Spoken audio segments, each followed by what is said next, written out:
soon as we get this. Okay. We'll have two recordings this week. Yeah, that'll be good. Again, twice as much entertainment for the Yeah. folks at home. That's what Yep. we like. Yep. All right, Professor. So we are ready to rock and roll. Let me make sure everything's still kosher here. Hmm. Let's see. Testing 1 2 1 2. Give me a test. Yep. Test 1 2 1 2 Oh 3 my 4. goodness. I think we're actually it remembered all the settings. We're ready to go. Here we go. Okay.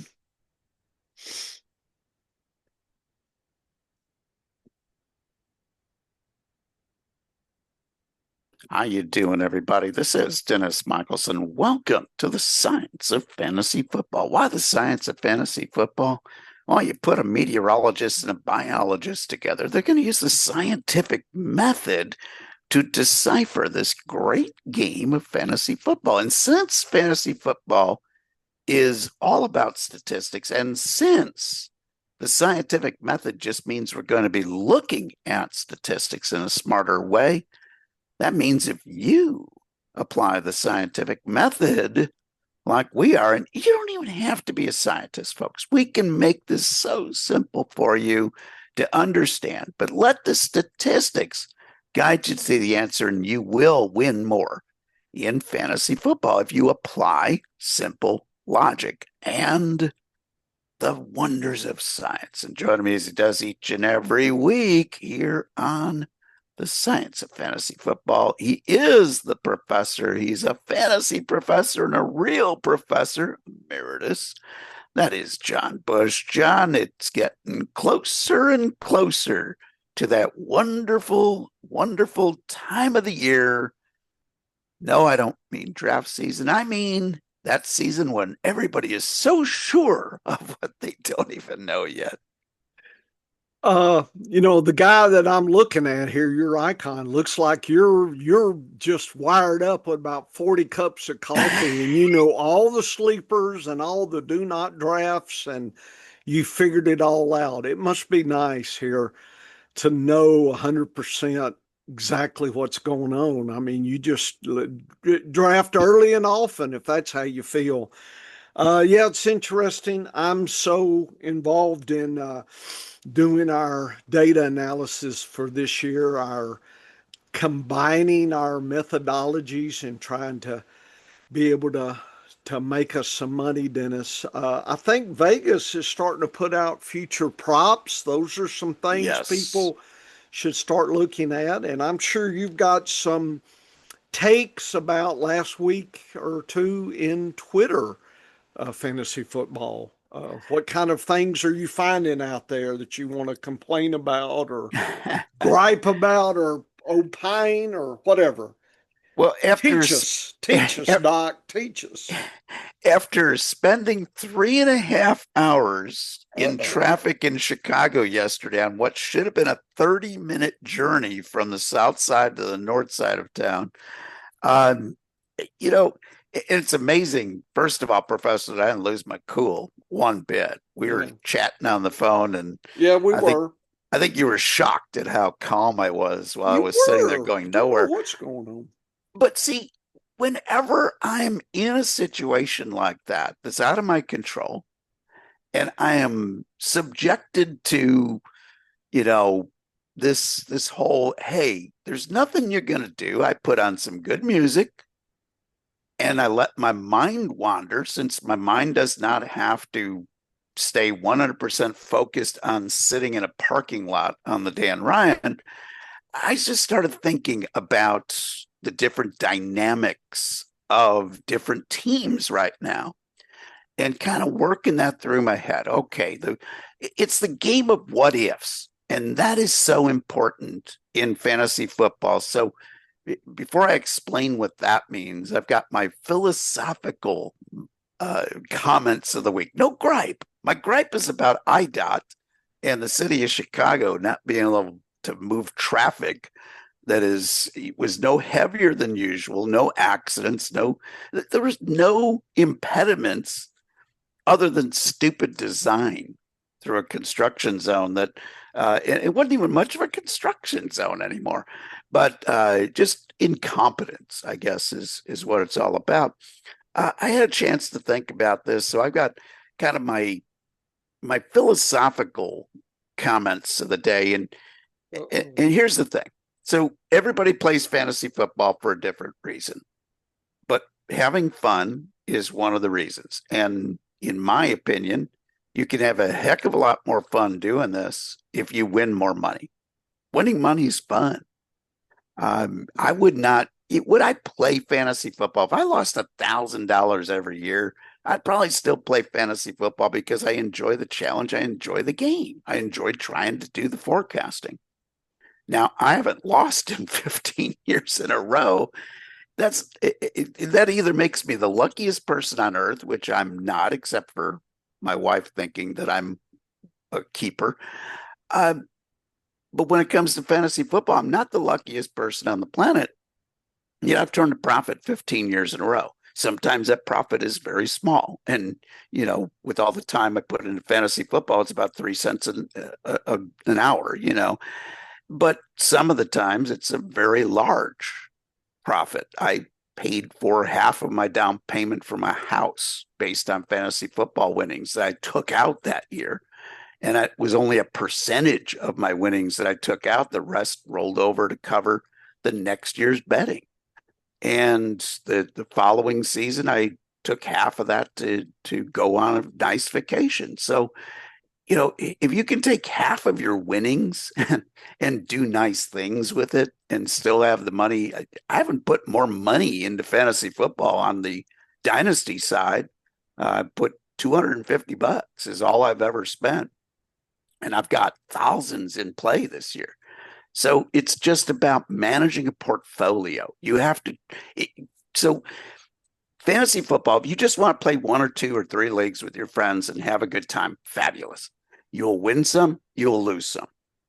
That's just the nature of the beast, because on a short case of events, just 3 events a year, bad luck can get you, or good luck can pay off for somebody else. But if I take my bankroll and I spread it out over enough leagues, some leagues I will win because I got the good luck. Some leagues I will win because I just had good strategy and I avoided that. Like, the bad luck didn't bother me as much as others because I had good strategy. And then other leagues I won't win. That's the nature of the beast of fantasy football. If I can get a high majority of teams to the playoffs, I want 80% of my teams across all formats. 80% I want in the playoffs. And that's a doable number. Doesn't mean I'm going to do it every year, but that's the number I want. I want 40% of all teams that I draft to make it to the Final Four.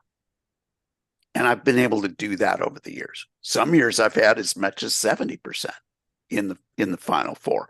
Then I know I'm having a great payday, no matter how the playoffs turn out, because most of my leagues pay off for first, second, and third. I got to win 1 game in the Final Four to make a profit in that league. So, and I'm going to win a share of those. I don't worry about, okay, I want to win 20% or 30% of my leagues. I don't worry about that. That's out of my control. I can get my teams to the playoffs.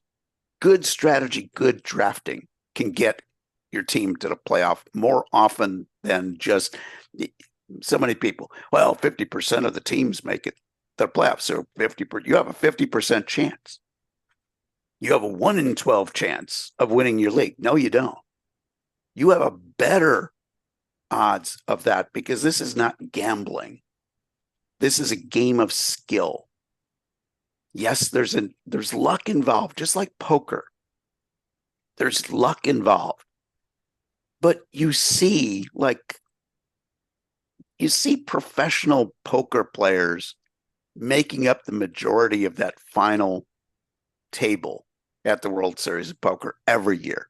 You see 1 or 2 guys that step up and they've had the tournament of their lives. But the rest of the guys were guys that you like, yeah, it makes sense he's there. He's a really good poker player. He does this for a living. That's why he's here. They do you think they didn't have bad luck during the tournament? They just used good strategy. And so if you want to play 2 or 3 leagues and you want to say, I got to have my guys, and that's because you want to have fun, I've got to draft all my Chiefs because I want to have fun. Great, do it. Have fun and understand you're going to be winning and losing. And if you're happy, you're okay with that, that's great, man. Have fun. Life isn't always about just winning money. But if you want to win money and have fun, you can do it, but you have to put your fandom aside. Yeah, you can draft Mahomes for a team. If I'm a Chiefs fan, I could draft Mahomes, even if I'm drafting him a little early, just so I got him on his. But he's a good player. He's not going to hurt you. But the more you put your fandom away when you are drafting, the more you are going to win money. And every week, every day on fantasy football, I'm reminded the word fan is short of fanatic, because people will say some outlandish things like somebody today, Geno Smith is a better quarterback than Jaden Daniels. Huh? In what universe? Not in real football, not in fantasy football. Is Geno Smith good? Yes, he's a professional football player. Even if you're the 32nd best starting quarterback, that means you're still better than all the jamokes that didn't start this year. That's a lot of quarterbacks. But fandom gets in the way of making money in fantasy football. And your goal in fantasy football should be to build a strategy in your draft that even if you're wrong about some players, you will still be rewarded because that strategy built in the escape pod, if you will. I just watched Star Wars a couple weeks ago. Yeah. Those escape pods and everything. But no, you need to build a strategy. That's what the better than zero strategy is all about. It says the first, if I were to write the commandments of the fantasy football strategy called better than zero, the first thing is thou shalt not think you know it all. Like you're not going to know it all. You're not going to be correct on 100% of your player choices. But better than zero says, you know what? I'm picking a lot of running backs. And as long as I don't really reach for a backup to one of my starters, that's a sound strategy. Because if I'm drafting 8 running backs and I draft them from 8 different backfields, and I have one of those years where I'm wrong, I could be wrong 8 out of 8 times. It's not likely, but it's possible. Now, if with those 8 picks, I select both sides of 3 situations and then 2 more, now 3 of my starters, other than injury, if you get a guy injured, you can't count on that. But if I'm right at saying who are the top 2 running backs on a team, which is a lot easier than saying who's going to lead in volume. If I just have to be right that the guy is going to be first or second on the depth chart during the season, I get rewarded with a starter 3 starters every single week. If I can pull off that strategy of drafting 3 backups to 3 of my guys. Now, notice I didn't say I'm drafting 4 different backfields. Usually that's not possible because at different points in the draft, you have to make different decisions. But that's what better than zero. That's why better than zero concept works, because I don't have to be right to be right and to win. I just got to be right on enough players. I take 2 quarterbacks. I take 2 tight ends. Now I've guaranteed myself that I've got a viable player as long as I don't have injuries. If I get injuries, then I go to the waiver wire and I pick somebody else up. That's how the game works. I'm not locked into that roster. And I take 9 running backs, folks. I don't take 6 or 7. I take 9 because I don't want ordinary wide receivers on my roster. An ordinary wide receiver is somebody I define that is going to get you 3 to 8 points every week, but is not going to give you more than 12 very often. I can always get those guys off waivers. I can get them. I can get a Ray McLeod off of waivers. I don't need to draft a player like that. I would argue that I don't even need to draft Darnell Mooney this year because I can get comparable replacement value on a weekly basis. Yes, Mooney is a great best ball draft pick, but we're talking redraft now with the better than zero. In redraft, I don't want Darnell Mooney on my team. If I have to roster Darnell Mooney, then I missed at wide receiver because I want, if I'm picking late, give me an upside guy.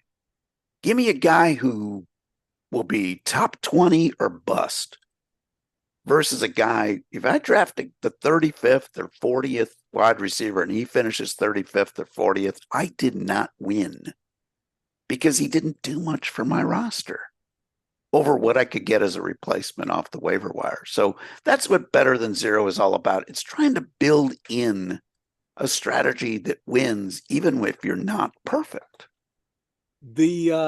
I'm sharing the article, The Art of the Better Than Zero Draft. The editor, I like this visual here. It's good. So anyway, it's very good, Dennis. I enjoyed reading this.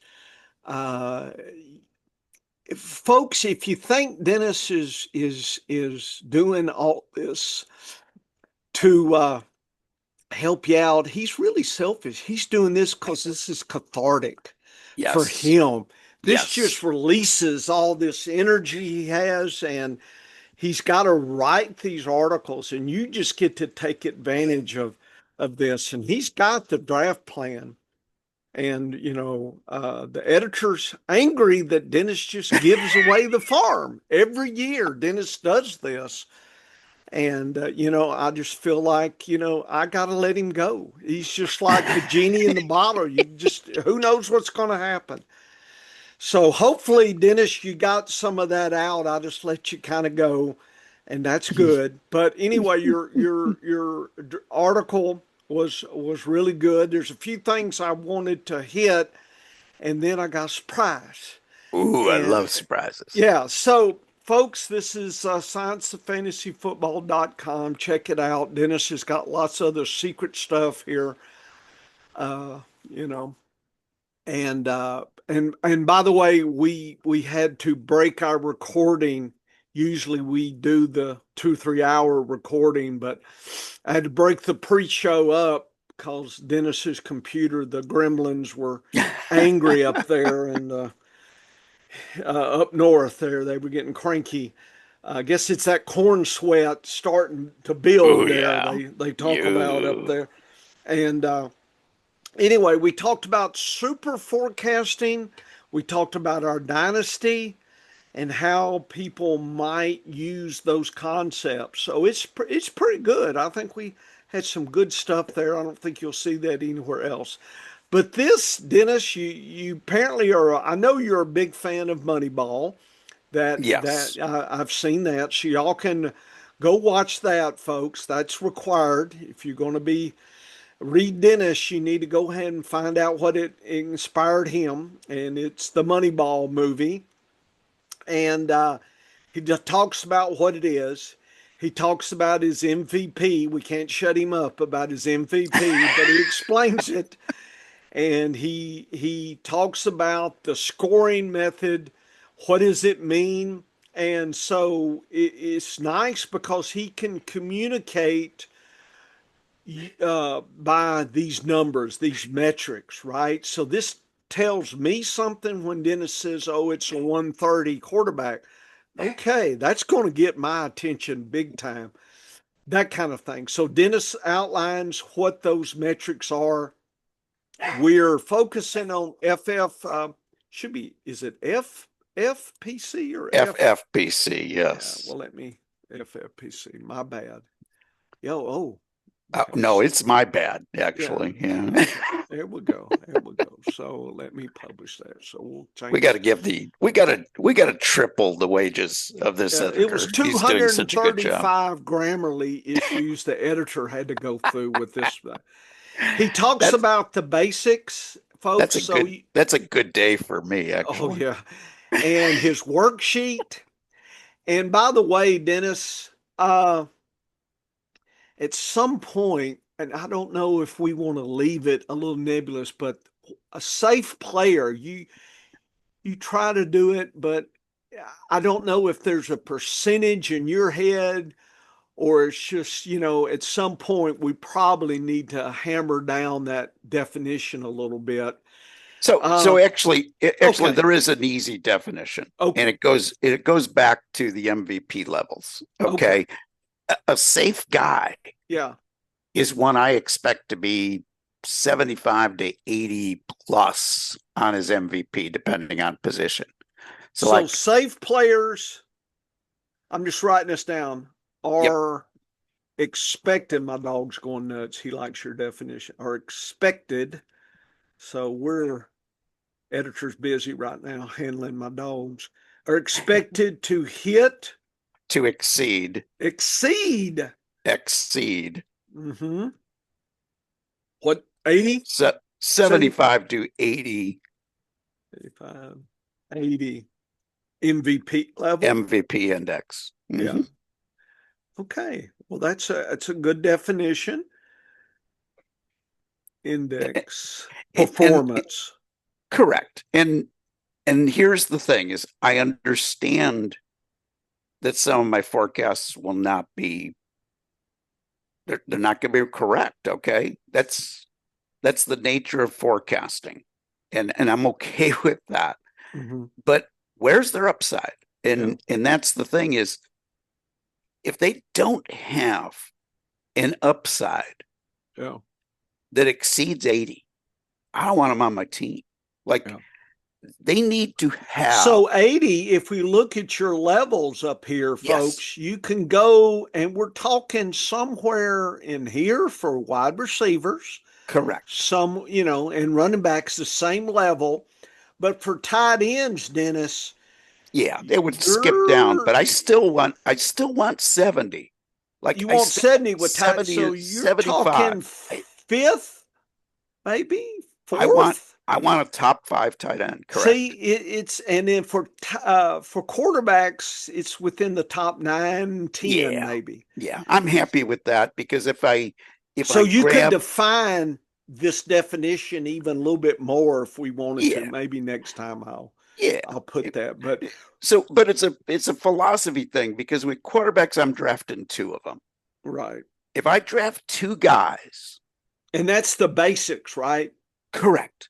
So if I draft 2 quarterbacks that have an upside over 80, there MVP, you go, right there. Okay, MVP over 80. I now can make some matchup decisions from week to week. And similarly, if I end up with 2 tight ends who their best 6 to 10 game sample has them at an 80 or above, now I can play the matchup game. But generally, I want an elite tight end. I want either an elite tight end or an elite quarterback. Preferably, I want one of each. But I understand that you have to make sacrifices at times. But if I take a later tight end, I'm not drafting a guy. I'm not drafting Will Disley. Okay. I'm not drafting a guy who's going to finish 12th to 15th in total points. I don't care about that. And the reason I set the standard of top 5 for tight end is because that gap between first and fifth in tight end is usually equal to the gap from 6 to 22. Yeah. So I don't want ordinary. If I'm grabbing ordinary, I'm grabbing Zach Ertz. Well, when I look at your methods, it is clear that tight ends and quarterbacks are different. Yes. Than running backs and wide receivers. Correct. So but you've got to handle, you can't handle, I understand when I see on Twitter, Dennis, people will have these lists. Well, what do? Well, you just pick the next player. You can't, folks, you just can't be locked in. I love how can I say it, the expansion. It's kind of like an accordion. It can expand or contract depending on what the draft gives you. Dennis calls it adaptive. Yes. What he's saying is he can adapt depending on what the draft is giving him. But these are some of the landmarks here. Let's call it that. It's a map. This is landmarks. This is a journey. And I really like that because there are markers, there are lines in the sand, but it's not like they can't be moved or you can't move them around a little bit. That's why I like this, and that's why I've gravitated to these concepts as well. I guess I was doing things like this, but I never codified it in the actual words. I just kind of did it. And this is a way that people can start practicing, right, using your methodology. Yeah, and I try to exit most drafts with 1 or 2 guys that are going to finish in the top 15 at wide receiver. I love having really strong wide receivers. And the reason is because running backs are kind of perishable from week to week. I can always Frankenstein a roster together with running backs. Like, there's enough injuries that if I take 9 running backs in a draft, my odds are really good that I'm going to find 2 starters out of that are probably going to be in the top 24 at running back that week. Mm-hmm. So it's a game of accepting risk versus what the reward is. And that's why in some of my lists, you'll see guys that aren't on my list as the quote unquote safest players in an early draft round. But they're guys that that's a guy that I think is top 10 at the position, but just don't like the range of logical outcomes. And it's never an all-inclusive list here either, because here are some of my targets at quarterback that you're showing on the video. Yeah. Joe Burrow, my first guy that when I get to late in the 4th round, I get to like middle of let's say I'm in the middle of the 4th round that I'm selecting. It's like a yes or no decision tree at that point, because I'm at the point where the next time I'm selecting, Joe Burrow will not be available. But just because I've got these guys, let's say a Jaden Daniels falls to late 3rd round. I'm in a draft now. I'm starting my redraft season. They won't be hot and heavy. They'll be one at a time, because I want to do a test of early versus late drafting for myself this year, because I'm expanding my amount of play in redraft. I'm taking some of my dynasty winnings and I'm rolling them into a redraft bankroll.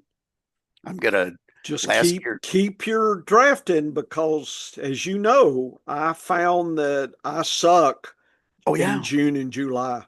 Well, each team is named in FPPC. You pick a name for your team. Each team is named the date that draft was started. Yeah. And that way I know where I am. Well, you can follow. Yep. And I don't even have to think about it. I don't have to write anything down because I can Yes. say, yeah, Now they this is will get rid of the data at some point, February, correct. March. So make sure Correct. you grab it, folks, And that's before. that's Put it in exactly it. your Yeah. diary. And Do a I'll do, screenshot or yep, whatever. yep. And I'll take notes during the season. And I do that on every team. Well, but here's the If case Jaden that Daniels is dropping to the third, Jade, you're getting interested. Jaden Daniels was available at the 3-12-4-1 turn. Boy, that's hard to And walk away from. I looked at them like, you know what? I I feel pretty high on the guy this year. I'm not like a lot of folks that think, oh, I don't think he's going to have a sophomore slump. You know, Is there any evidence for that? there's no real evidence. I haven't seen I it. haven't seen that in my But see, day. Here's what I've seen just real quick. The data, it says they tend to do better in the second correct. and the third, and they start kind of hitting that plateau, fourth, fifth, sixth. I mean, there's some like Brady that, kind of go up and down, but stay pretty high. But I haven't seen it as a group, Dennis. This is not as an individual, right? We're No, playing and the law of numbers. yes, We're not playing correct. individuals because that stat says law of numbers. But this is that recency bias thing. And Yeah. this is that, you know, this is that bias of I just saw this and so I'm going to react to it because CJ Stroud had a bad second year and he was the best rookie quarterback the year before he dropped. But CJ Stroud's MVP index was only 73 his Which rookie is year. not it, folks. When Dennis says that, if you'll look, I want 75 to 73, look 80. at that. That's He's 13th. yeah. These Folks, are that his doesn't get me intrigued having a rookie at no, 73. no. I A want that. 100 gets me interested. So That kind of thing. last year, Jaden Daniels was 104. That gets me So interested, Dennis. it gets me very excited because he was top six ish, and now I can get him. Yeah, I be happy if he finishes sixth in weekly value? No, I think he could be better this year. He's got more tools to work with. But it was also just that point of I liked how my team was shaping up. I got Malik Neighbors at pick 12, which was like highway robbery. Neighbors should be gone by pick 6 in one quarterback formats. And I came back with Derrick Henry. Yeah. But how I feel about Derrick Henry. Yeah. And here's a case too, though, where if you look at uh my forecast of guys, I look at 13 to 18, he was only number 3. The first 2 were gone, so it's a case where I was actually hoping I would double up with either Neighbors, Nakua, or that sort of thing. Neighbors, I think, should be gone in the top 6, and he wasn't. And you notice, I've got him at the top of my 6 to 12 list. Uh-huh. And so when you get the guy in 12 who you've got, and so so you Dennis, say I'd pick him at 6. Yeah. So down here, folks. Yeah. Right here, Neighbors. He's your Oh, yeah. fourth guy. If you Yeah. look at the first 6 and then the next, Neighbors. Yeah, but I would say this: the guys that I left off of picks 5 and 6. Okay, so Saquon Barkley being one of them. If Saquon falls to pick 6, now I'm thinking about him again. Okay, Right. The guys that got left off that list are guys that I would look at and say, he wasn't. I didn't like him in the first 6, but I'll take him in the next 6. But that's kind of how I play the game of, and again, this isn't an all-inclusive list. So Saquon Barkley, if I'm pick 6, and my top four are gone, I'm not going to go to Malik Neighbors necessarily. I might, but my first four are gone. Then I'm looking at Saquon. Okay. I'm looking at the guys that didn't make the cut of the top six that are going in the top six. I respect ADP. I don't limit myself to ADP. So, in other words, let's say I'm pick 8. I'm pick 9. Let's say I'm pick 9 in the draft. Well, even if I'm pick 8 in the draft, and my top 7 are gone, they're all gone. Now, did I leave somebody out of that?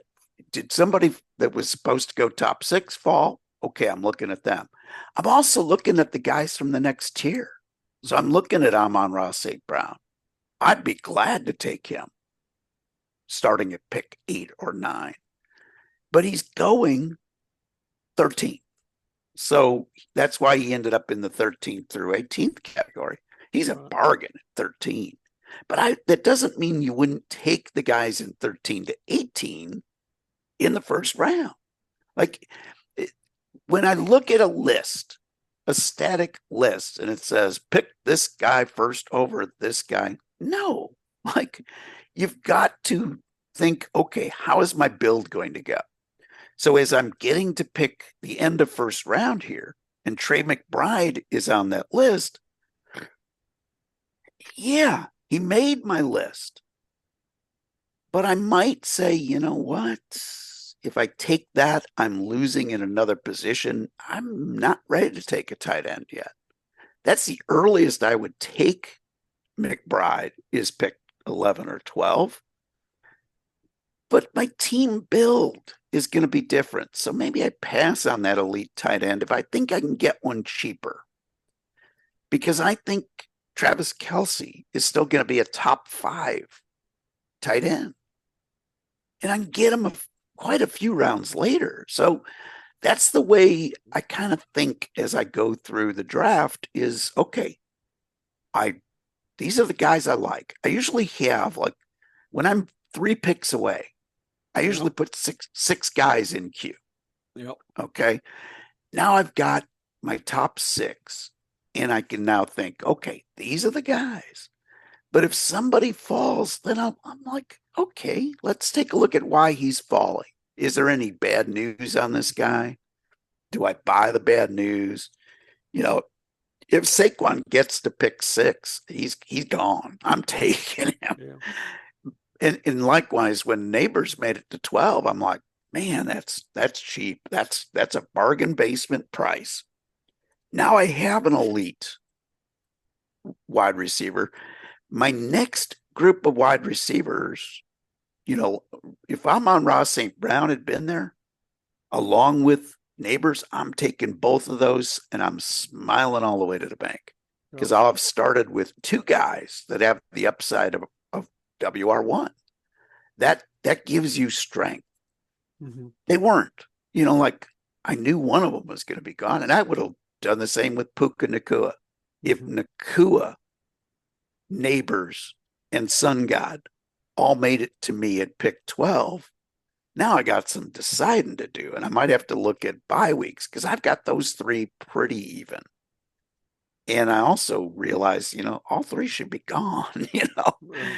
But that's the way I reason my way through a draft. And that's why I'm not afraid of giving away a list of players, because I can draft against somebody with the same list, but I'm better at it.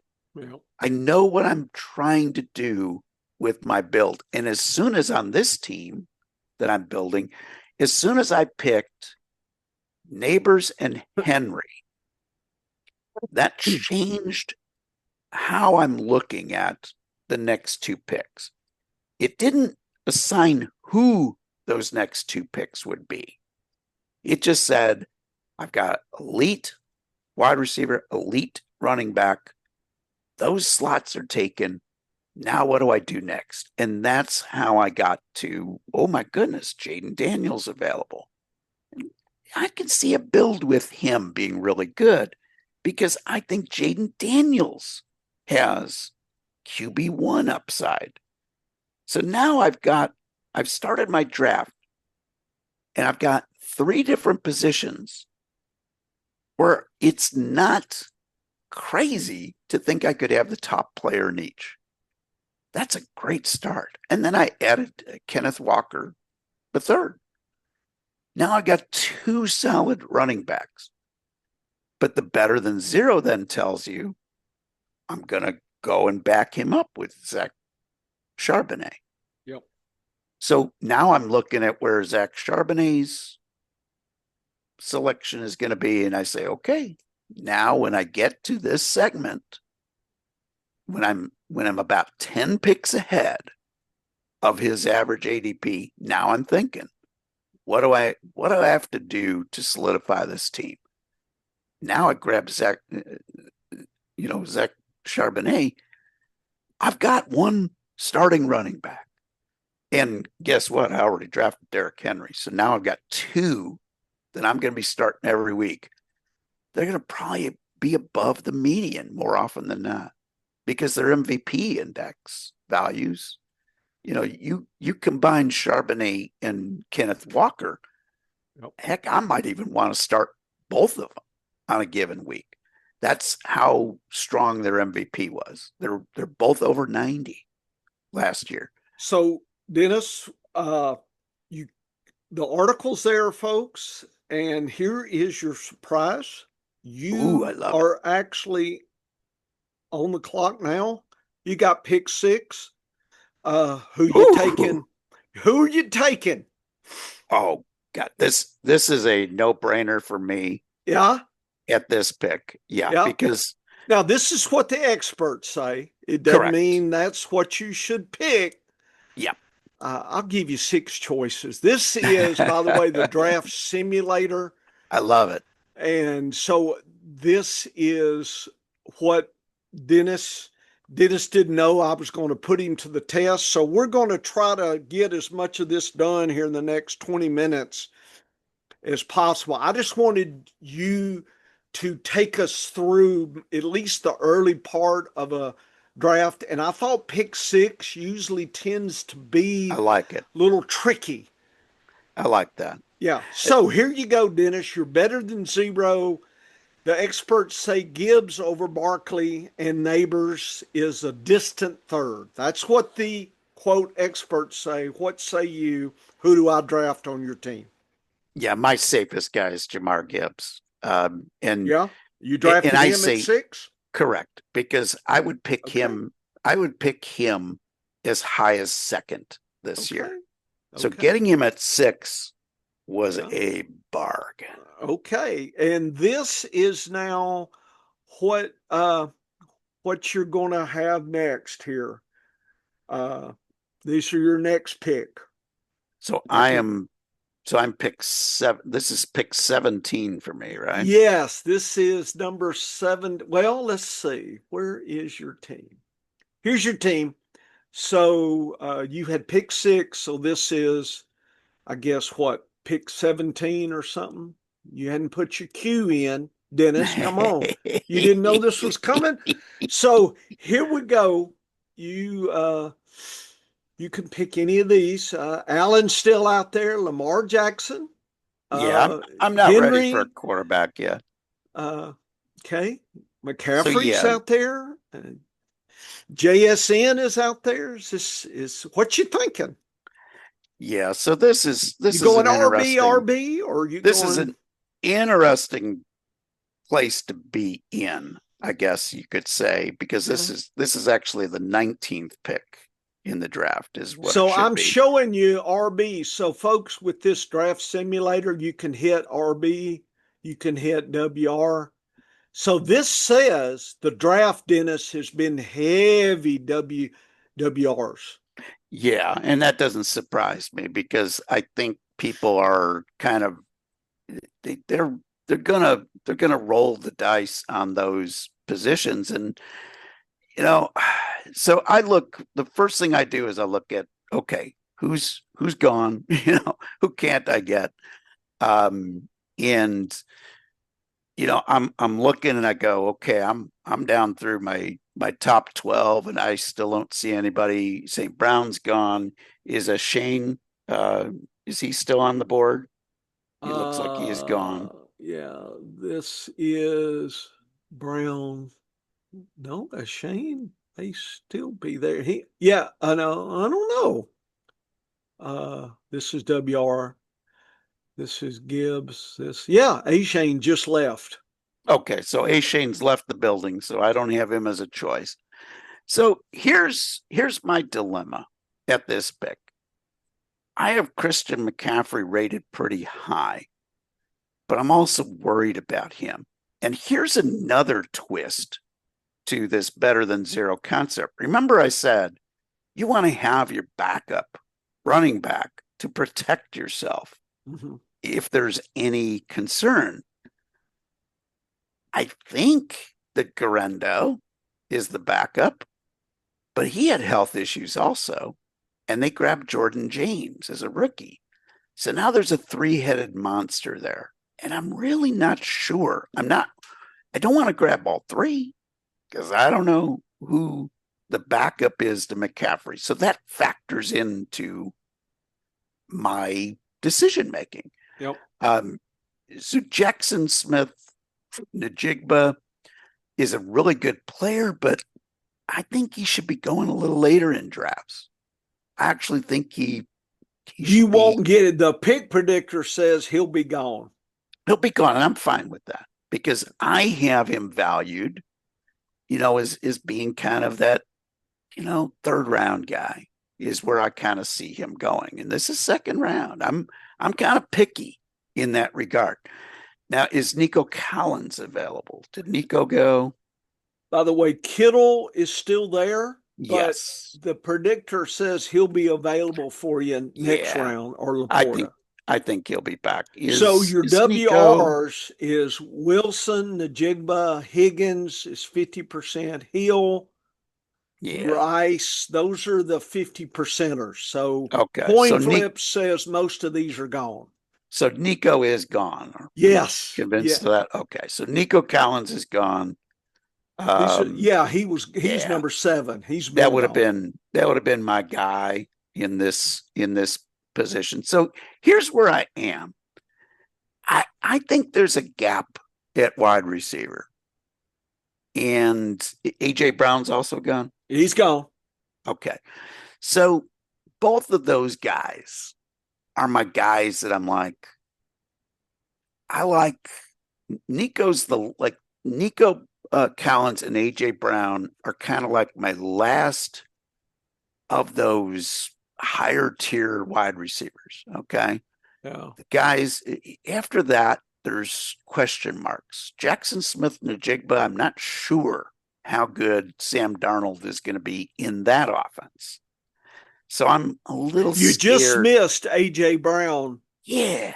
Just missed on him. That's who I would have wanted. I would have wanted AJ Brown. Correct. Those two picked before you. So you missed those. They got sniped. Both of those guys were guys that I would have really liked. So again, the next man up in my list, in my safe players list, will be Derrick Henry. And people are going, how can you think of an old guy who got heavy volume as being safe? Well, it's kind of looked at those volumes. Is that who we're grabbing? He looked at the volume and he laughed. Yes, I'm taking Derrick Henry. So just to let you know, the pick predictor says pretty much he won't be there your next pick. Yeah. And I don't, Chase Brown's another guy that I like. I'm picking running Henry. Back. There you go. But I'm going to take the old man and I'm going to be happy with it. Okay. So there you are. There's your team. You got RB, and you need 2 WRs, a tight end, a quarterback, and a boatload of flex. Okay. Yeah. So here I am again, and I'm back at that point where I'm like, okay. Experts say Garrett Wilson, no doubt about it. 57% of the folks on Twitter would bop you on the head and say, take Wilson. He's an easy pick. Yeah, I'm not saying I agree. I'm just. I don't.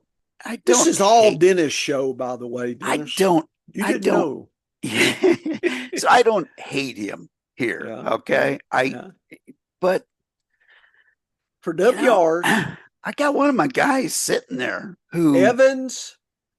So this shows you McLaurin, Adams, Evans, and Wilson won't be around your next pick. Maybe yeah, Moore survives. yeah, So this pick predictor gives you at least some thoughts, like who am I willing to miss, Dennis? yeah, That yeah. may be And another way to look at your better than zero. that is a good way to do it. So yeah, I'm at a dilemma here Would you because take an RB? yeah, so Chase I'm Brown is yeah, sitting there. yeah, and Chase Brown is again first three picks of the draft. Yeah.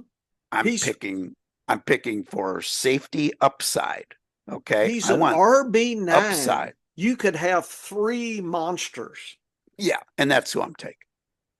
You I really are. You're yeah, taking I am RB, RB, RB. RB because I Okay. don't, as I've explained in the article, I Okay. don't care about position early on.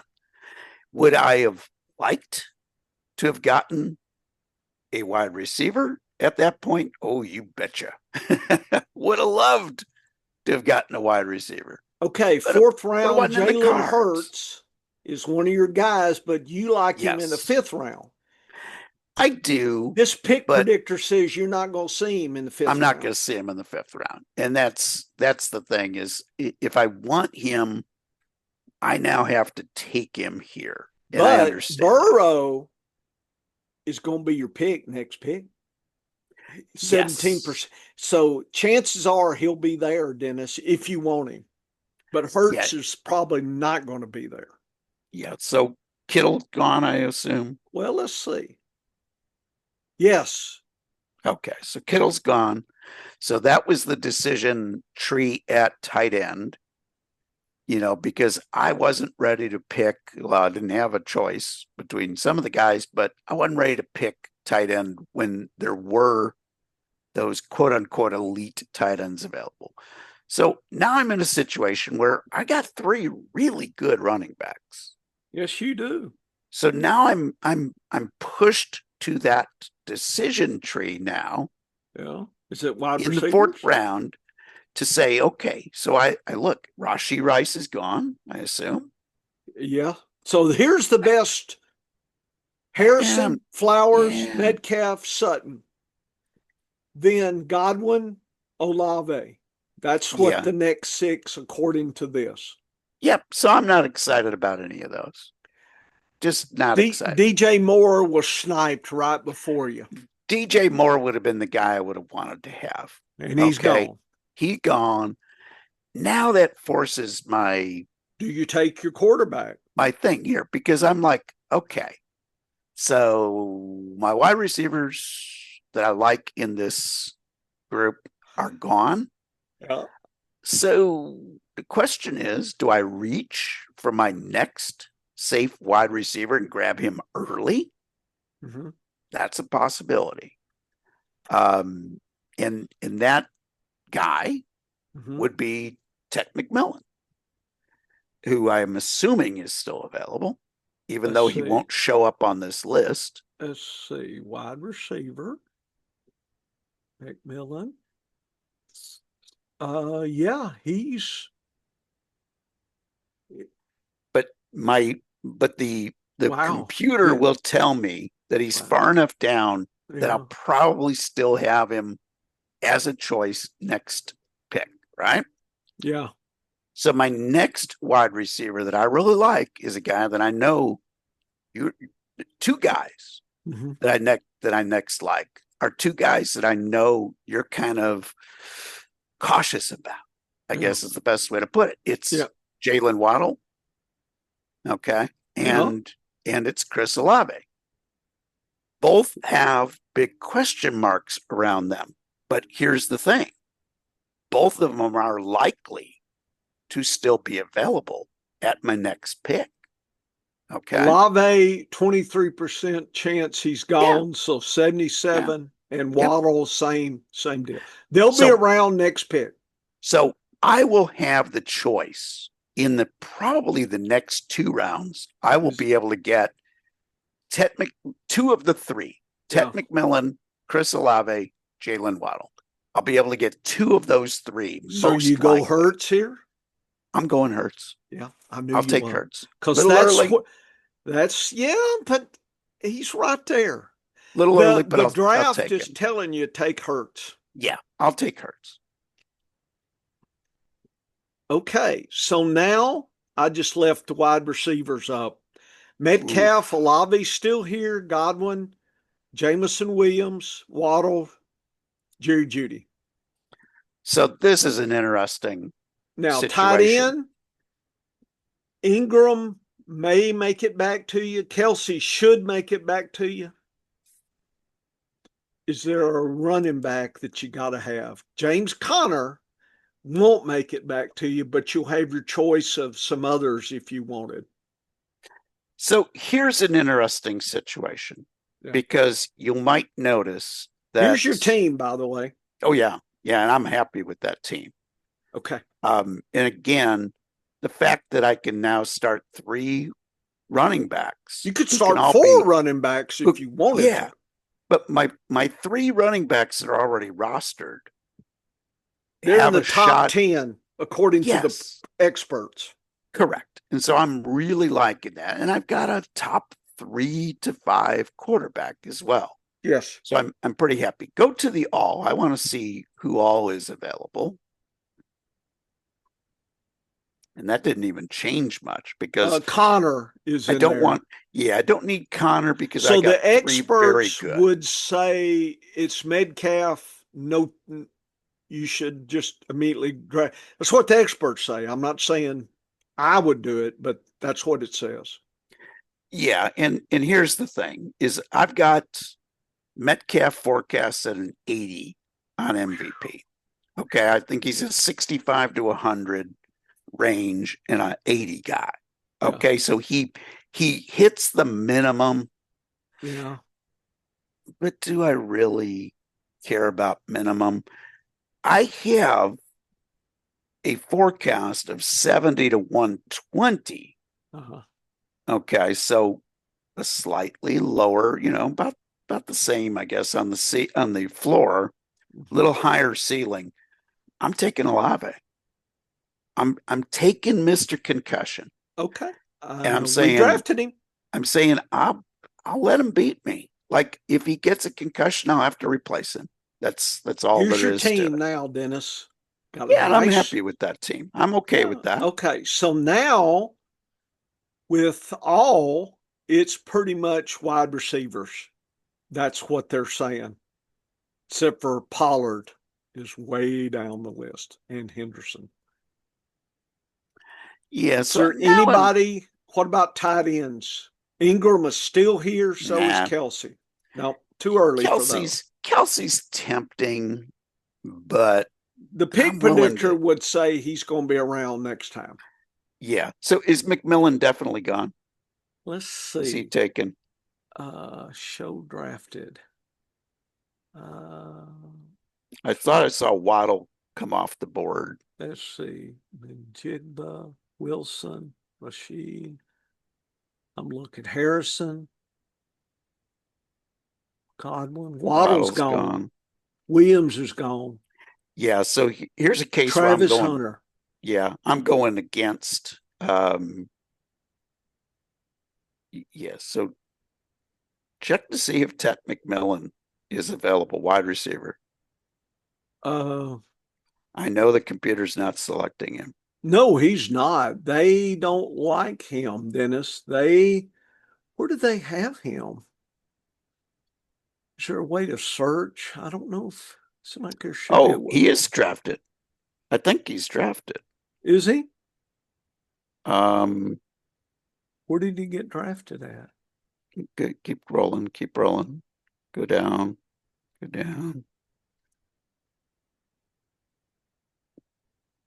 Yep. Addison? He's 36 and he appears to be gone. Yeah, I guess he was drafted Yeah, long there he ago. was, 5'10". Yep, 5'10". Okay. So we didn't get him. We didn't get Godwin. So now we're kind of in that, all right, what do we go? Where do we go here? So here's where, again, I'm probably going to go a little against my list here because a guy that I'm kind of thinking should have been probably gone. Like I would have thought that either McMillan or Waddle would have fallen back to this spot. They did not. They did not. So I'm okay with that. I understand that. So now I'm in that position of the draft. So go to my team again. Okay, your team is here. So I'm in that position of the draft. 5 picks are in. Okay, so I've got 5 guys already. This is round 6. Yep. So I now am sort of more leaning towards upside potential. Where do guys, who has the upside now to be better than expected? That's where we get into this right now. And I'm like, okay, in this grouping, one guy that he had a best 10 last year, best 10 games, MVP of 120. Ooh. Pretty strong. He's a guy that I've got a big question mark on because he struggled the last 2 years. But the last 2 years, he had not the greatest quarterback play. He's the undisputed WR1. It's not Worthy. It's not Pickens. It's not Jacoby Myers. Bowers is the head of him in target share at tight end. It's Calvin Ridley. I'm taking Calvin Ridley here. There you go. And I'm happy with that. So my choice there was a little bit of a quote unquote reach, but his upside is there. His upside is there. So I was happy with that pick. Now go back to my team here. So now I've got 2 wide receivers. Both of my wide receivers have big question marks behind them. But here's the thing. All 3 of my running backs have no competition for lead running back share. We know Gibbs and Montgomery are going to split, but Gibbs was top 5 with that split. So even with if the split doesn't get any worse, so in other words, if Gibbs doesn't lose any share, he still was worth that pick. So I look at this and I'm like, okay, where am I on that? I've got my 2 wide receivers are not guys that I would be saying are just a pick insight, Dennis. Yep. 4 teams need a tight end. So yes, folks, you can and let's see which tight ends are available. Let's see. Because this would be a point in the draft where I would start looking tight end again. Ingram is still there. Ingram's Kelsey's there. gone. Kelsey is gone. There. Andrews is still there, but he'll probably fall. Yeah. The next 3 guys, like I'm okay with Evan Ingram. Okay. He's a guy that I'm looking at and I'd say, I'm okay with Evan Ingram as my tight end. Well, if you look at all, they're saying RB, RB, RB. The top 3. Yeah. The computer says, Swift, Henderson, Judkins are pretty much the top 3 choices.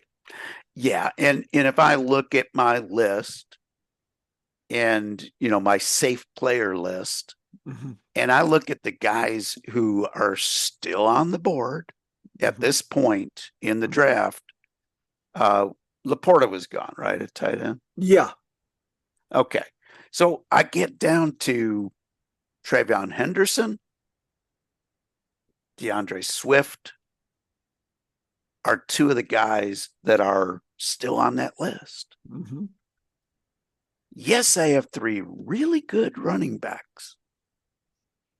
I still have another flex starting position. Yes, you do. And I'm looking at this going, you know what? The next drop of running backs is pretty big. It says Swift, Henderson, and Judkins are gone next pick. Yeah. This is, if you want them, you take them now. If not, get ready for the next round. Yeah, and I'm okay with Caleb Johnson. I'm okay Warren. with Brian Robinson, but those guys are guys that I would take if I was short at running back. You are not. I'm not short at running back. I'm a little short at wide receiver right now. So here's that pick. Myers. But none of those guys Downs, are Samuel. None of those guys really intrigue me. Cup. Like, Jacoby Myers is good, not great. Stephon Diggs has got a lot of question marks. Debo doesn't interest me in that offense at this price. So I'm going back to running backs because I look at the tight ends and I think Andrews is going to fall. He's my next target. Okay. So I think he's going to fall. I'm okay with that. I'm taking Trayvon Henderson. And why Trayvon Henderson over Swift? It's because I just think that they drafted the rookie for a reason. And I think New England's going to be a much better offense this year. I could be wrong there. Okay. But I like Trayvon Henderson. There you go. I saw Andrews drop. Andrews went by. Okay. Yeah. So I'm okay with that. It happens. So my next tight end that I have targeted is way down the list. Yeah. Let's take a look at, I want to look at quarterback too. Who's up at quarterback? Murray, Nix, Goff. I can get those later. Okay, so let's look overall. And let's see who's still on the board for the all. Myers, Diggs. I still got. See, I made the decision to take a guy that I think is better. And my top wide receiver picks were still there. How about Pittman? Is Pittman still available? Let's see. Wide receiver.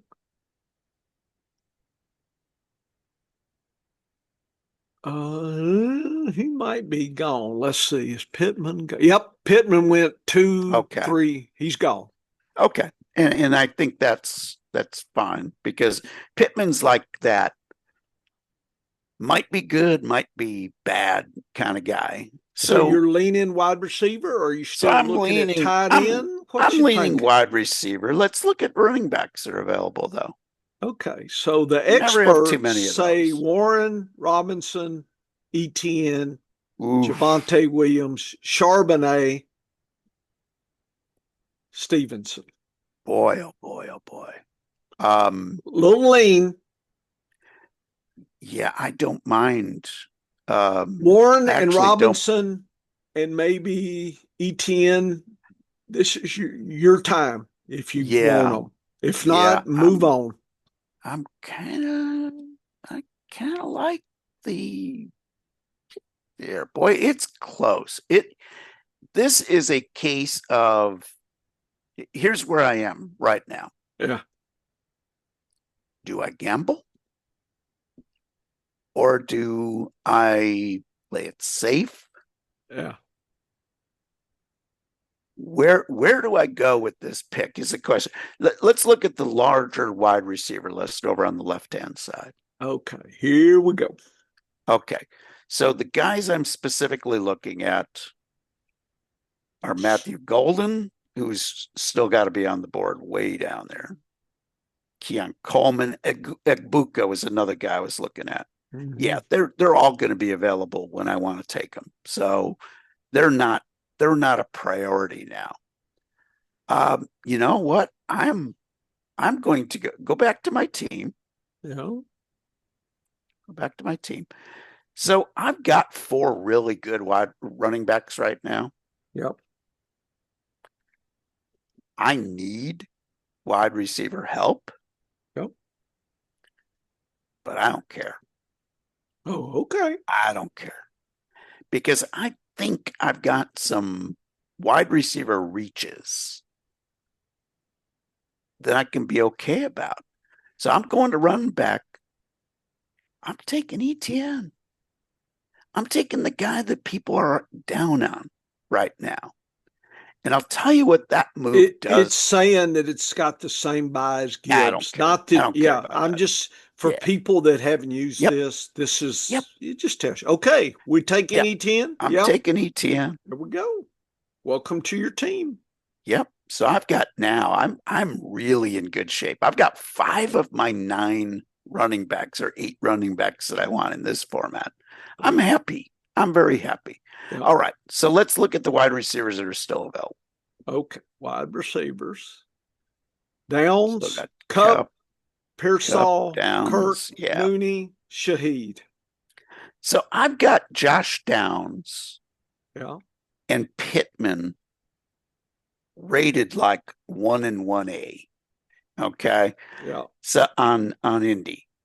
And Josh Downs is an interesting player. Last season, just to kind of give you an idea, last season he had a 71 MVP. So he's a little bit below where I want him. So the question is, will he be better than that this year? Cup was a 75. So if I go boring at wide receiver, those would be the 2 picks. Let's see who's available at tight end. Jonnu. Johnny Smith. And it says they should be around as long as you want them. Well, I'm going to pass on. I'm going to go believe that then. Let's go to running back. Believe it or not. Charbonnet is gone. White's gone. Oh, Charbonnet was gone. That was the guy I was looking at. No, Charbonnet will be gone. You take him or you miss him. Yeah. So here's my situation. Yeah. Okay. Look at my team again. Yeah. Look at my team. I've got Gibbs. I couldn't get Montgomery. Okay. Nope. I've got Henry. Not sure who the backup is. I got Chase Brown. I'll look later to get the rookie to back him up. Trayvon Henderson, I would have had to back him up with Stevenson, and I think he's Stevenson. Gone. Yeah. So I didn't roster Walker. Do I really need to roster his backup? No. So I'm not going to take Charbonnet here. If I had drafted Kenny Walker III, this is a place where I would have taken Charbonnet. So go back to wide receiver. And let's see who else is available below these guys.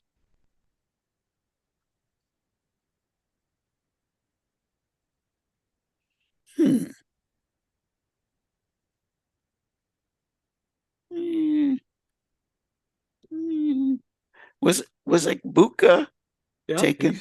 No, he's still there. He's still here. They say he'll be. Pick Predictor says he'll be around next time too. You know what? Good for you, Pick Predictor. You gonna take at this point in the draft, I'm taking him anyway. Okay, because he's on my list as a guy that I don't want to see slip away, and none of these other guys are. Like, I thought Cooper Kupp would come back. Okay, and he did. Cooper Kupp did come back. So where am I on tight ends again? Who's the best tight ends available? Jonnu's still there, but now I've got to make a decision on him. Yep. Do you pick him or do you move somewhere deeper still? So I'm leaning deeper still. Okay. Okay. So let's look at wide receivers. Yeah.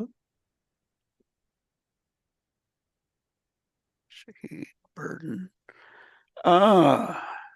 So here's what I'm going to do here. So look at my team again.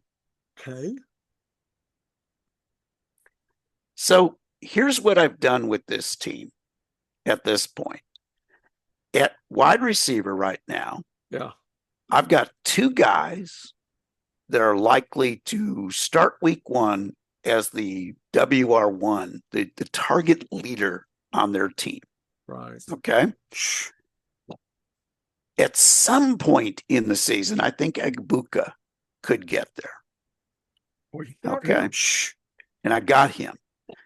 So now I'm looking at this and I'm going, okay, who else is available at wide receiver that I could add to this mix? There's a guy that's got a shot at being the number one on his team if he makes a big stride forward. And it's a team that I kind of like having a producer on, and he did well in the playoffs. And in a short amount of time, like a short window, if you look at his best 6 games, Keon Coleman really was better than people think he was. I'm taking Keon Coleman. Done.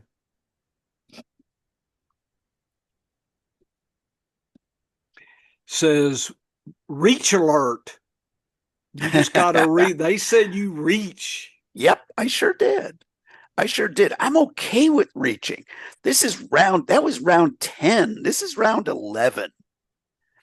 If you're not thinking upside at this point, and this is a slam dunk for me, this isn't even a think about it pick for me, because Luther Burden is there, and he has this similarity in how he could function on the field to Amon-Ra St. Brown. Yeah, we're taking Luther Burden.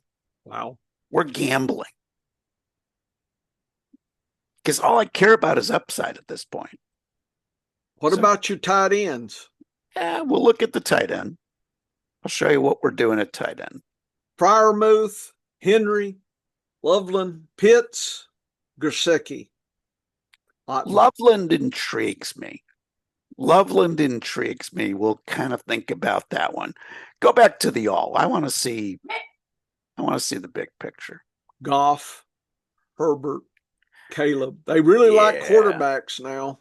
Yeah, and I'm kind of tempted to take my second quarterback in this spot. Let's see who the quarterback. So let's see what go back to my team. I want to see what bye week I had. So I'm bye week 9. Okay, so that opens up a lot of possibilities for me. Yep. So my best quarterback, when you look at my rankings, I got Dak way up there. I was about to say, yeah. But I don't think I have to take him yet. Nope. See, I'm okay with Goff, Herbert, Caleb Williams, Do you want Dak, 3? And Drake May. I don't know if I need 3. But what I'm saying is, if Dak is happy, then you could go fishing elsewhere. Yeah, and that's a possibility. But here's the thing: is I got like 5 quarterbacks that I'm okay as my backup. Because remember, I've got elite. Yes, you do. Let's go back to tight end. Yeah, I was about to say.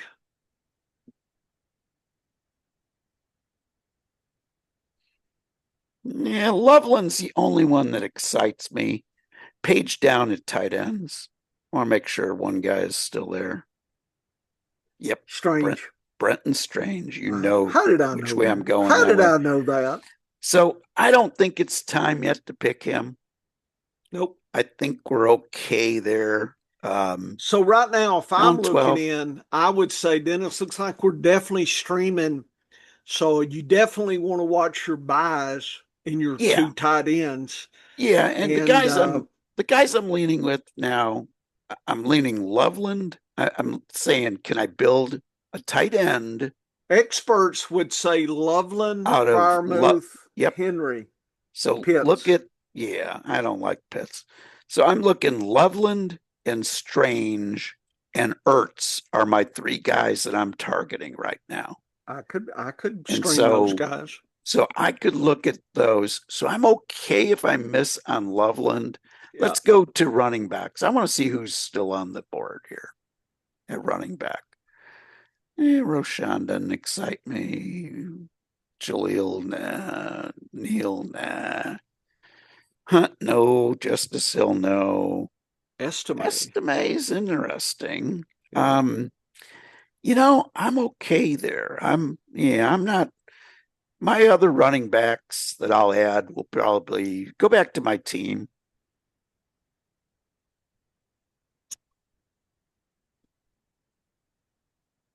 So I'll Yep. probably protect Chase Brown later. Mm-hmm. I'm okay. I got like six. So I'm in good shape here. I got six. Let's look at wide receivers. I want to see who's available here because what we're playing is the upside game with wide Yes, we are. receivers. We're going all upside here. Shaheed Tillman. Rashid Shaheed is an interesting player because when he's been healthy, he's been really good. Yeah. But yeah, Cedric Tillman's been okay. Like those are okay. Keep going down on wide receivers. I want to see if Matthew Golden is available still. Yep. 58% chance he's gone. Yeah, this is where we're taking Matthew Golden.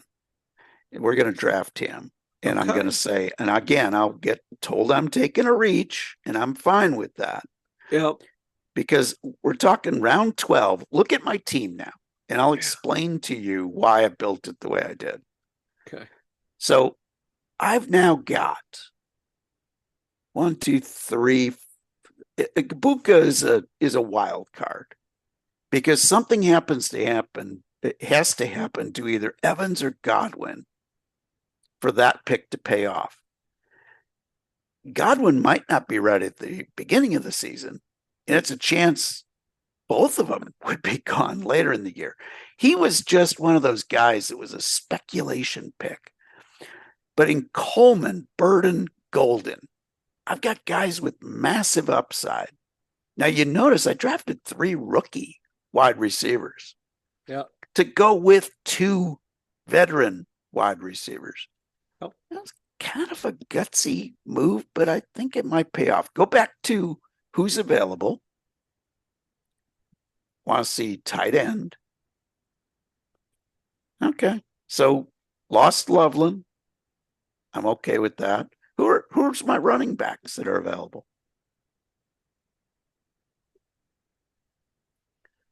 Not really exciting me there.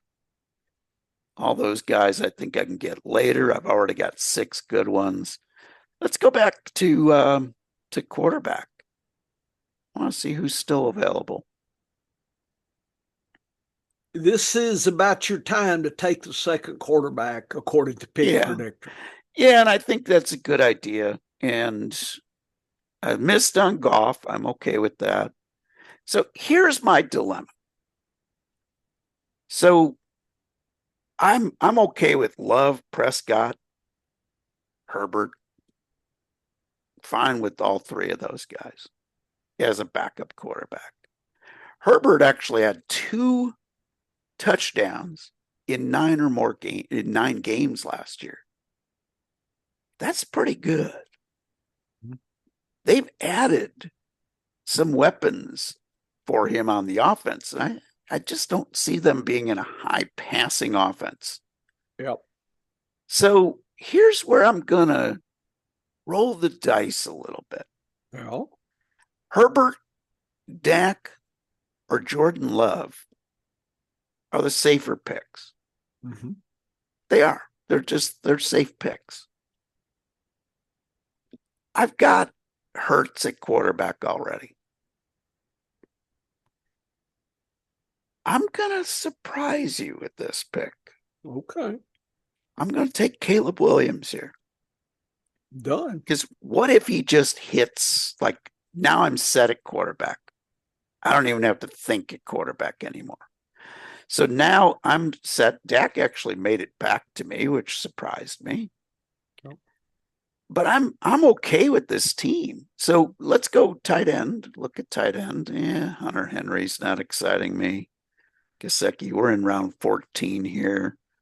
Um, you know what? What? I'm not taking any chances. I'm taking Brenton Strange here, and I'm I knew happy you with would. that. Yep. Yeah, yeah. I'm not gambling anymore. I gambled enough. There weren't any running backs or wide receivers left that I really liked. Okay, go back to running backs. Okay. I'm happy now. I got my guy at tight end who I think has great upside potential. So here at running back, I'm going to surprise you again because I'm rolling the dice, baby. Yeah. I'm rolling the dice. I'm not ready to go for a backup. This is round 15 for crying out loud. Yep. Let's start getting crazy. I'm taking Miles Sanders. He's got a shot at being the lead back for the Dallas frickin' Cowboys. He's That's now a part of shot. my team. Part of my team. And now I've got 7 running backs. So here I haven't backed up my guys because I've got enough of them that all could be starters. I'm Mm-hmm. okay with that. Again, better than zero says, hey, look at the backup. We didn't like the backup, but I believe I've got 7 of them now. 1, 2, 3, 4,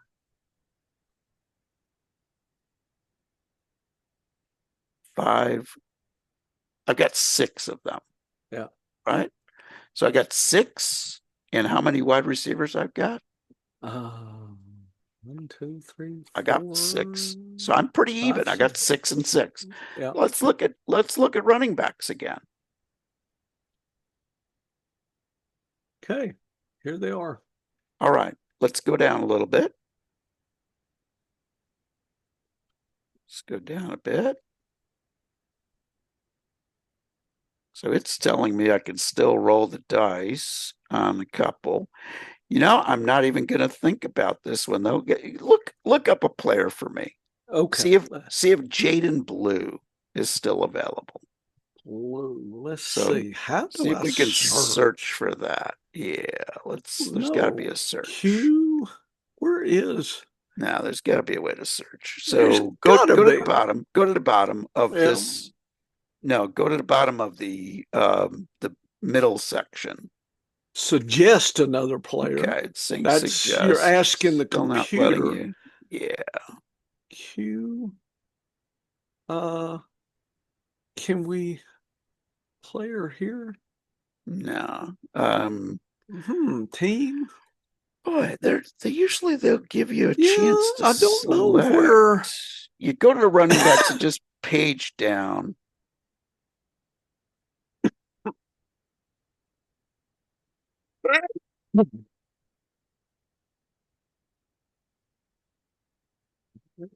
Here we go. He might have already been taken. It's very possible he's gone. I think he's probably I gone. think he's gone. He's gone.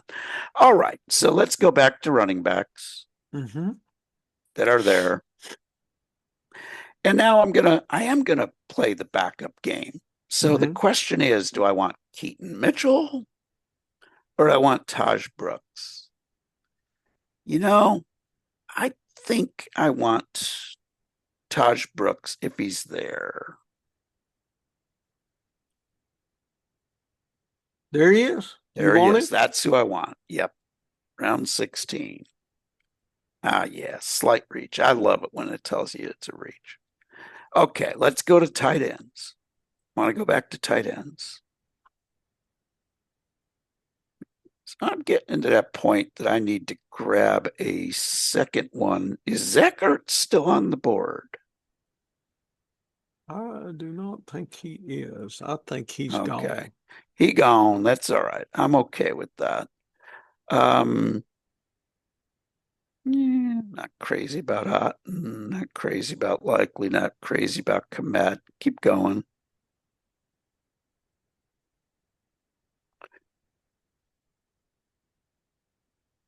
Theo Johnson, Terrence Ferguson.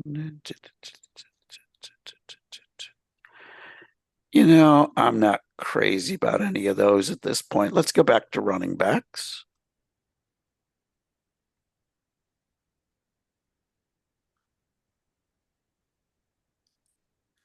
Ollie Gordon, Montague, but not excited about those guys. Yeah, this is who I'm taking here. Let's go Keaton Mitchell. Get a little insurance policy going. Okay. And we're happy with that. You All got right. one more bench player, and then we're picking kicker. Okay. And So we're in a situation where I'm pretty happy with my wide receivers. I'm really happy with my running backs. do you take I got, a tight end? let's take a look at what's available at tight end. But you could pick one off the scrap heap down the road. I can pick one off the scrap heap if I need If one. Andrews gets hurt, likely something. Just Yeah. Yeah. In this Cheeky format, has its time. Command. There's a lot of maybes. Here's what I'm yeah. saying. And Otten's there's another maybe. and there's Mason Taylor, there's Juwan Johnson. Arroyo, There's a there's lot of Arroyo. maybes. There's a lot of what ifs, and one of these is going to emerge. Theo Johnson is there, Mason Yeah. Taylor. One of those is likely to emerge, but they're all going to be available. So let's Yes. go back. Let's go back to running back. Forge and Horde. You never have too many running backs. So let's Sean continue Taylor. down. Yeah, not crazy about that. Let's keep going down to running backs. And here's where we're going to take a long shot pick. Okay. Here we that go. could pay off. Yeah. We're going Brashard Smith. If something happens to Pacheco, he's a very dynamic Jet McKinnon-like player. Now I've got my roster set with all upside guys. Let's see. So we need a kicker. Let's just take the top kicker first. Yeah, let's take Aubrey. I'll be glad to have Aubrey. And let's take a go to defense. I'll take the Chargers. Yeah, we'll take Chargers or Packers would have been fine, but we know the Packers don't start. You got a C plus, Dennis, in your grade. I love it when I get a C plus because what these draft grades do is they will look at your weakest position. Okay. And that's where wide receiver is my weakest position. Yeah. But I got a ton of upside potential. I'm going to save some of this and put it in the kind of the article thing. So, perfect. If we want to go back to this down the road, or maybe after Scotland, maybe we'll have another day where we'll pick like 10th position or second position. Well, I'll surprise you. You won't know what's coming. I love that. And here's a case where if my wide receivers, let's say that I go a different direction, I get the availability of like Amon-Ra St. Brown or somebody. I go with the wide receiver first. I lead with Malik Neighbors. Yeah. It changes the whole strategy in this draft. But because I missed on all those guys, that were locks to be the real strong wide receivers, the strategy adapted and said, okay, we're going to play what if at wide receiver, just like we play what if at running back. Mm-hmm. We're really happy. I'm thrilled with my quarterback situation. Mm-hmm. Jalen Hurts doesn't come out of the starting lineup unless he's hurt or his bye week. So why not take somebody that's got a huge upside? And if he's not very good by the time I need a replacement, if I'm wrong on Caleb Williams, somebody else will be available. Right. And that was kind of my strategy of that draft, was just to say, okay, this was a little different. I Right. love the Brenton Strange pick. I thought that was good. Round 14, I was really thrilled. And what really interests me, it tells me that he's the last of the guys The that I last. think that I think has a shot at top 5 this year. Yeah. Now, you heard me, a shot at top 5. I'm not saying he's a lock for top 5, Right. but I really like his situation because if you like Evan Ingram, you liked Evan Ingram because of what he did the last couple of years. Brenton Strange is now in that exact same situation for this year. You kind of have to like that. So I'm in a situation where I don't feel like I nailed tight end, but I like my upside.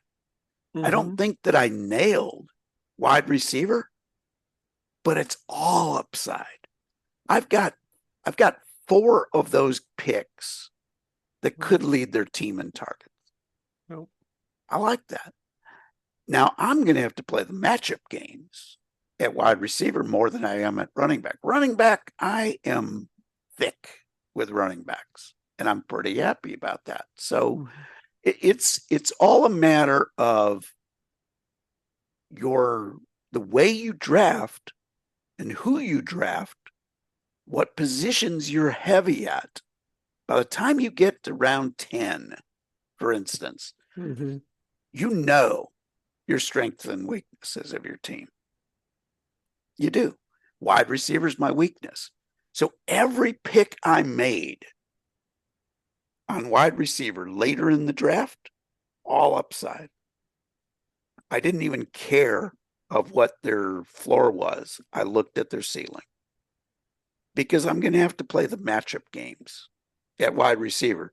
And I'm okay with that. Now, here's the thing. If Olave and Ridley pan out, then I'm in really good shape because I don't even have to think. I don't like that I missed on McMillan.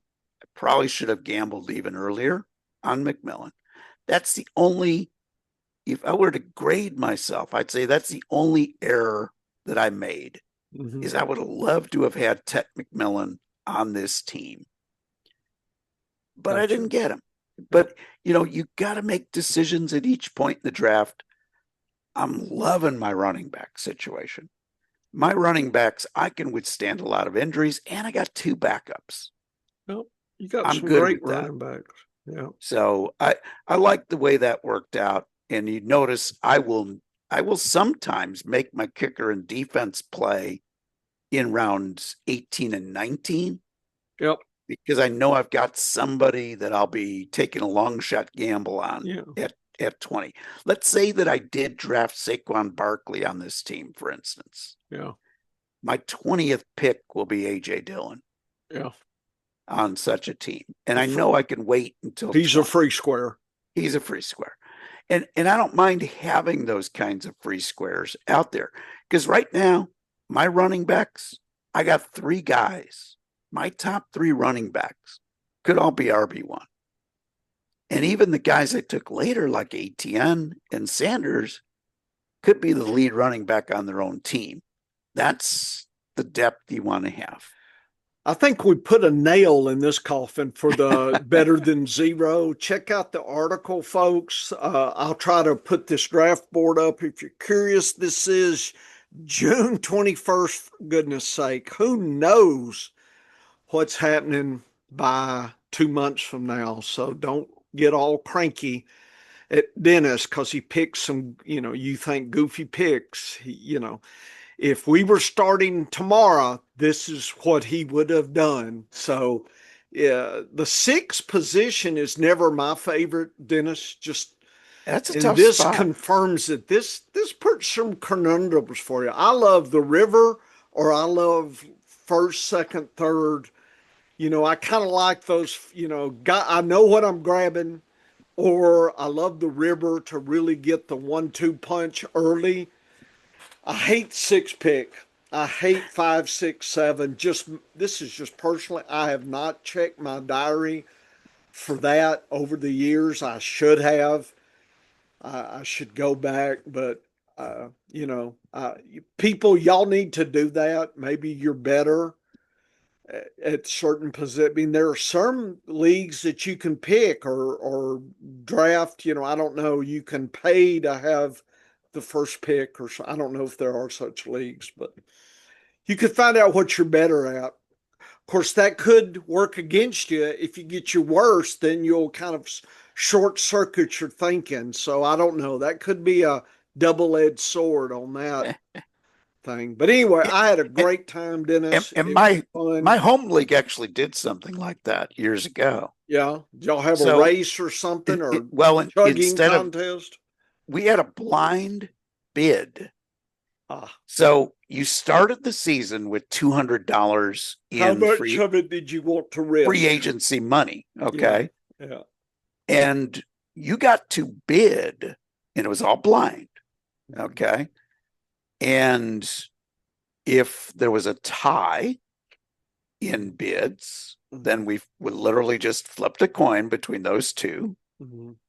If there were three or more, they did a second blind bid, Right, just in there for that spot, and of course that money was still all coming out of your fab. So yeah.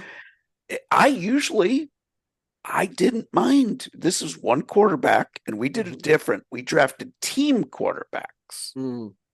So if so you had, if you drafted Patrick Mahomes, you had anybody who started for the Chiefs.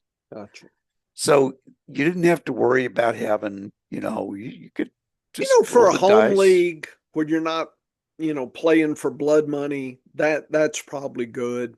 Well, we have a $100 entry fee. So, Yeah. so we had some good money on the line, but Okay. it was just a quirky rule that we all decided on. But in that league, I loved being like 10th or 12th because I'd love to go RB, RB, wide receiver, wide receiver, wide receiver, whatever made sense. I like to take two of the same quite often or one of each. And you could usually have some good players fall to 10, 11, or 12 and then come around quick and get double up sometimes on guys you thought should be first rounders. So I would always bet very low. I'd go like $3 out of my fab. And if that got me a higher draft pick, I was fine because you had to bid at least $1. Gotcha. So I usually bid only like 3. And then you started the season with whatever you didn't bid in fab. And of course, as we've shown, I like to bid early and often on those surprise guys that emerge because we'll miss on somebody. We always do. Yeah, that's true.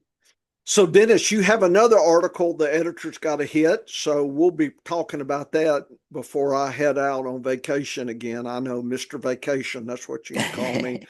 And so, hopefully, we'll talk about that next show and we'll just see where we're at next time. And should have a few more player versus player articles to choose from. But yeah, that's going to be my emphasis here for the next few weeks. Okay. Is I'm going to do player by player analysis. And you are right. Everything that I write mainly just clarifies for me how I feel about players. Because if I'm forced to give my reasoning, and I'm even forced to do a live mock just like this, and people will notice if they play along with my list of players, I took some guys that weren't on my safe list, or I took guys early off my safe list ahead of others. That's the way you adapt during a draft. You cannot stay static to any strategy. And the better than zero says, if I'm strong here, I'm weak here. So if I'm weak here, I better go for as much upside as I can. Notice I didn't say go for safety. No. Like if I had 3 really great wide receivers, then I'm drafting guys like Jacoby Myers. But we know what Jacoby Myers is going to be. He's going to be a good bye week replacement. I need upside on a team that's weak at wide receiver. And I say weak at wide receiver because Olave and Ridley have way too many question marks. to depend on them as your top wide receiver. But that's the way we dealt out because I grabbed the best value the first 3 rounds. Now, if A.J. Brown had been available, I'd take him. You were close. If St. Brown was available, I'd take him. Neighbors, I could have made the decision to go Neighbors over Gibbs. And the reality is that team would have probably been better as a result. But I took the chance on Gibbs because I thought one of my wide receivers that I really like at WR1 was going to fall to the second round. They didn't. So I went running back again. Then I thought maybe one of my other guys. Wide receivers were pretty strong, Dennis, in this wide receiver. They left early and often, but I ended up with Gibbs, Henry, and Chase Brown. Yep. That's not a bad start to the draft, and I'm happy with that. Yep.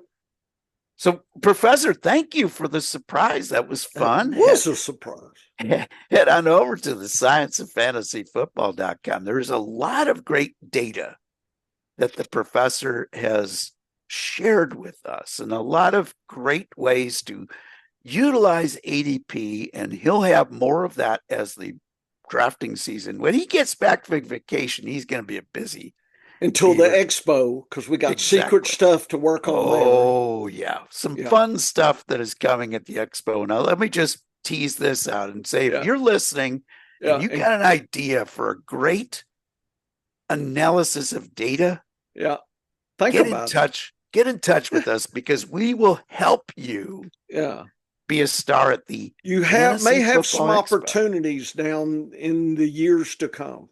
Yes, very cool opportunities coming. Thanks to Mr. Bob Long, who has said yes to our crazy idea. Yes. And that'll be a lot of fun at the expo. And head on over to Science of Fantasy Football. Check out all the articles that I'll be posting here in the next week or two. The art of the better than zero, folks. Read it again. Take notes. And send me your complaints about why it won't work. Why you think this doesn't work. I love discussion. And of course, head on back here next week for another edition of the Science of Fantasy Football. Get to work, folks. That was a lot of fun, Professor. Yeah, I knew you were going to be surprised at that, even though we took tons of I know people get tired of our marathon sessions. But, if we're serious, it's going to take longer than 10 or 15 minute little static bullet points, folks. It is it's thought, and you have to think, and that's just the way Dennis and I do things. And also, folks, here's the thing. When you go through an exercise like this, it improves our skills. Yeah, I was watching. So that's the thing. And Dennis, while you were picking, I was thinking, who's he going? I was who would I pick? That's one. And then who's Dennis going to pick? You surprised me. But, towards the end, I was like, okay, I got my checklist here. My Puka I call it my Puka checklist. Okay. So Dennis is starting to reveal some of those deep reaches, and I like that. And another deep reach that I didn't take in this draft, but as another guy that I'm keeping an eye on. And I'm saying, when I say deep reach, folks, at wide receiver, all I want is there a pathway that wide receiver could lead the wide receiver room in targets at some point for a stretch of the season? The guy that intrigues me right now, that I've taken in a few startup drafts a lot earlier than people expected, which was the Puka Nacua effect. Remember, I took him 19th round in a startup. Yep. I took Pat Bryant from Denver. He is a reach. Like, he's either going to be boom or bust. There's no middle ground. He's not going to be ordinary. He's either going to be really good in that offense, or he's just going to be really bad. Like, he's not going to, And I'm okay with that. And you notice my picks, Burden, Golden, took a lot of rookies at wide receiver. Yes, you did. Usually I'll take one or two wide receivers to fill out my fourth and fifth slots. Right. In this case, because I'm light at wide receiver, I've got a problem at wide receiver. It doesn't mean I'm awful at wide receiver. It just means there's an alert, there's a red flag, because Olave could go down early and often with concussions, or the Saints could suck. Sorry, Professor. Yeah, I know. Well, And Ridley, Tennessee Titans could suck. Cam Ward could be awful. yep. But you know why I picked him? CJ Stroud had a 73 as a rookie, right? Right. You know what Nico Collins had as a wide receiver that same year? He had a good score. 110. Yeah. I have the upside at Ridley at 110. That's Yeah. a revised forecast. Yeah. It isn't out yet. Yeah. 110 is my upside for Ridley. When I get to a situation where I missed on the logical WR1 types, I'm just looking upside, folks. Because if you're looking at your weakest position in fantasy football, Yep. you better only be looking at upside, because I'm in a situation where I'm going to be playing a lot of matchup games. Yep. I'm starting 4 wide receivers in that league, or 4 running backs in that league every single week. Nice. The first 3 are automatic. Yes. If they're healthy. The fourth one, You can be flip in Etienne, and out. Yeah. could be Henderson. Who knows? Could be Yeah. Sanders on a given week. Like Miles Sanders was the ultimate reach pick, because he's got back class. He And does. we love talking about back class. Yep.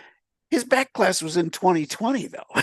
Yeah. It was a hell of a long time ago. Yeah. But I still look at those players and say, is there, after round 10, all I care about is upside. Yeah. Just upside. You know, Jacoby Myers, love having him if I need him only as a fill-in. I don't want to rely on him every week. So that's why I went Burden, Golden, Agbuka. Would have loved to have added McMillan to that group. If I miss on running wide receivers, I'm taking a lot of rookies. If I miss on in running backs, I'm taking a lot of rookies, because the veterans have already shown me what they can and cannot do. And once they show themselves, they're probably not stepping up any bigger. Running backs rookies are wide open. People weren't high on Nakua. I wasn't high on Nakua, except that he had opportunity. That's all I drafted, was upside opportunity after I missed on the logical choices. Breaking news: Taylor Swift and Travis Kelce hold hands during a date. Yeah. So is that adding a touchdown or two? I'm just saying they're holding hands. I'm looking at the pictures. I think you gotta forecast 15 touchdowns. Oh yeah. If she's going to be there, he wants her happy. Yeah. 15. Got to make 15. Her main squeeze happy. That's true. So 15. Just want to let you know, I know it's very important that you follow the, people news, Dennis. You're a showbiz kind of guy, and you like all that good stuff. So they held hands. Yeah, holding hands, 112 receptions, 1,587 yards. Can you imagine the electricity? And 17 touchdowns. Can you imagine?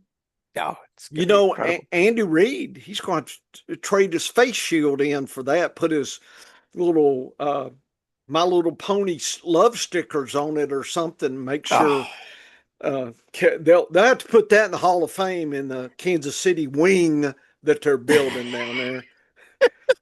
Yeah, I know. Dennis, I saw. That was just the most ridiculous thing. I couldn't turn the corner, folks, and there wasn't some Kansas City propaganda there. It was just crazy, Taylor Swift's tutu and Kelsey's funny sailor hat or whatever it was. I mean, it was just crazy stuff, Yeah. And Drew Brees in the broom closet, for the Saints fan. Open it up, and there he was with his mop and bucket, clean up at Katrina. and that was just ridiculous. So anyway, I'm hoping somewhere down the road that the Saints, act like not Saints and have a shot. I don't know if it's this year. Well, I'm not going to be I'm tricked. Last year they won 2 games. Everybody was flapping their chops and they were trying to tease me, and we crashed right back down. So well, you saw that I drafted Olave.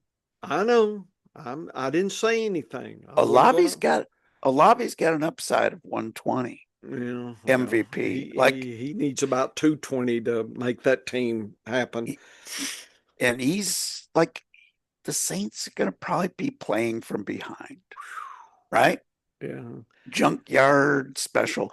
Yeah, Kamara, I love Kamara for the same reason. He's going to yeah, catch a lot of balls. He's going to yeah. be a very safe player to have. Unless he gets injured because they have to use him so much. Yes. See, Dennis, I Yes. think like a Saints fan, we figure he'll, it's like when does the Saints bags come out? What game? I'm thinking third game.